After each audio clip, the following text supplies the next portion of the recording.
Ladies and gentlemen, Tactical Advance here, and welcome to a ship review today. We are taking a look at the P-52 Merlin. Now this is actually classed as a small short-range fighter, but it also could be used for reconnaissance and racing as well. It comes with 2 TR2 engine, and it comes with 12 TR1 maneuver thrusters. So it's pretty nippy. This is actually one of the lightest ships in the game so far. I should imagine that should contribute to making it very difficult to hit, and also it must help slightly with detectability. The Merlin does not have a quantum or jump drive capability, but that's sort of expected really. I mean, it's actually designed literally just to deploy, and actually at stock at the moment it comes with a couple of the constellations. You deploy it as a sort of a point defense system. So pretty cool. Let's have a look what else we've got. Right, originally the Merlin was going to use, I don't know if you guys know this, but originally the Merlin was actually going to use the Constellation's radar system on a tether. Oh my god. They didn't do that. The reason they did that initially, because they couldn't fit in the tier 1 radar, which seems a bit crazy really, but now they've managed to fit it in. And also, if they would have done that, that means you couldn't have used this ship unless you had a Constellation. And also, I'm making the assumption if you flew out of range, how far will that tether ability go? But anyway, so now it does have a TR1 radar, so that sort of eliminates that problem. It has a little bit more fuel than the M50 for boost. Not a massive amount. It does this one, the difference between the two is the M50's got regain and this doesn't regain. So once it's completed its fuel, for boost it's gone. I've seen some notes on the forum that there will be some changes to the boost system. I don't know if that means that this is going to get regain or not. Regain's relatively slow. On average, it's between sort of 5 and 15 seconds. That's how long your boost lasts when it's actually full. And it takes on average around about 30 to 50 seconds to recover from empty. So, yeah, not bad. But obviously, you're not going to be recovering on this.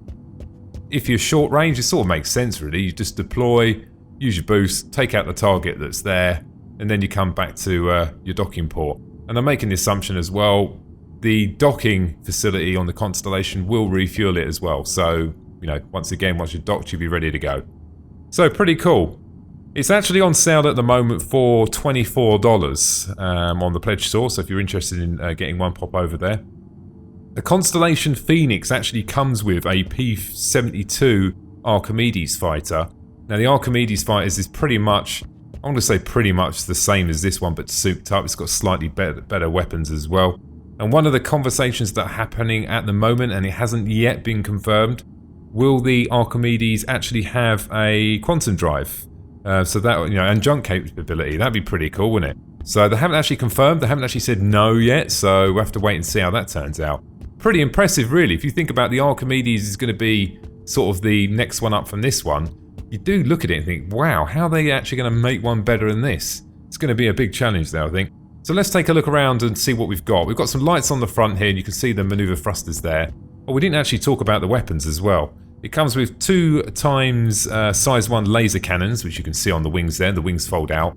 I'm making the assumption the folding away wings is something to do with, I think that's, well, many reasons, transportation, but I'm making the assumption that has originally been put in place is going to be for the Constellation rework we're going to be seeing, let's say shortly being who knows when. I'm making the assumption that this is going to dock in and it's going to make sense why their wings fold down. Maybe it doesn't. It just seems a bit odd that, I suppose actually, because it's so long anyway, a little bit of extra width's not going to make a massive amount of difference, but I suppose you could stack quite a few of these side on side with their actual wings folded up. But if the guns stick out, not a major amount, do they? So not too bad. So you've got some lights on the front here. You've got a little bit of some sort of scoop down the bottom. Good old landing legs. Now, I have noticed a few things on this actually, was quite interesting. Sort of standard guns. I'm expecting some of these guns to be swapped out once we have more of an advanced gun array. Now, one observation I did make, which I just thought was of great detail, I looked at this for quite a bit, this bit here. I just thought the detail that had gone there and the actual text is so clear. And the wiring, this is going to sound really weird, guys. But I noticed there's a black and a red wire there, and you're going to go, why did you look at this? I have no idea why I looked at this, but I did. And on this side, there's a blue and yellow. Now, I'm not. Oh, actually, I like to think I'm a self-diagnosed OCD. I would have preferred to have the same colours on both sides. Oh my god! I can't believe I'm looking at these sort of things. Now you've got. Let's move on anyway. We've got the landing legs down there on two little hydraulic rams, and I did actually notice something with these rams. It's posted on the forum. What's this little red dot as well? Look, that red dot there. Look, get down here. That's weird, isn't it? I did have our good old ganders. Actually, I think you've got to go around the other side to show you this. Look. A bit difficult getting under here. And you're going to see it in a minute. I'll give you a second. See if you can see the obvious, oh my god.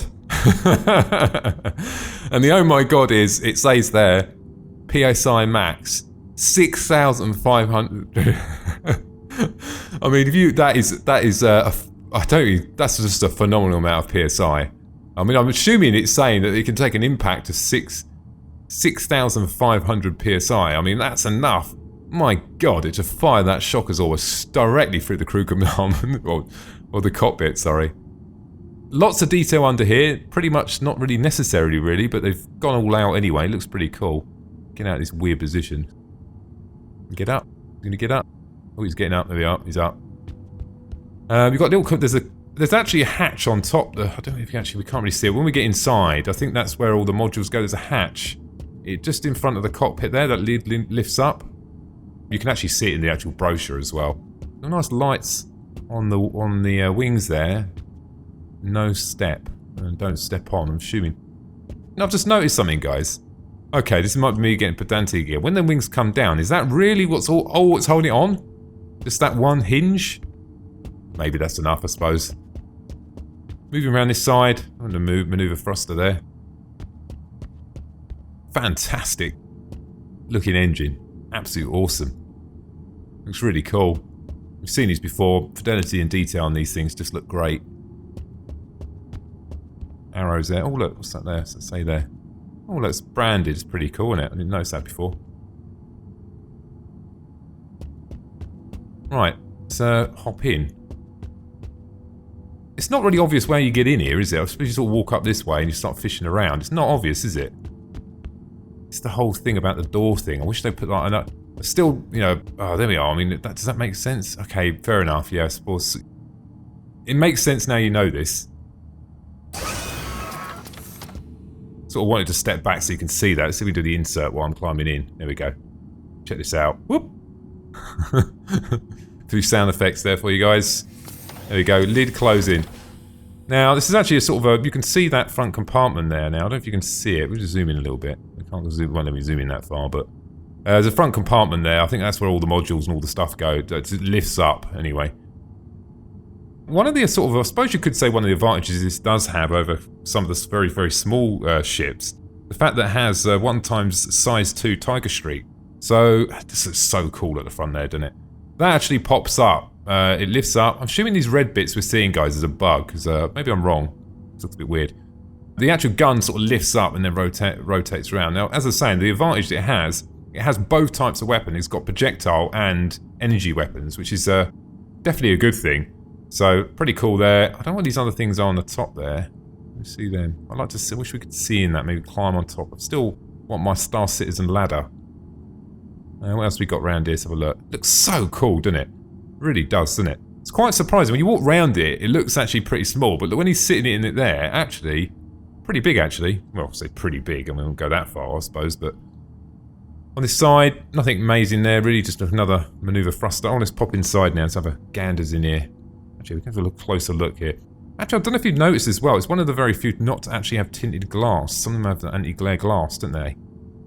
This seems to be slightly a different texture, and this is actually 100% transparent. And you can also see the, I'm assuming that's the ejector seat on the back there as well.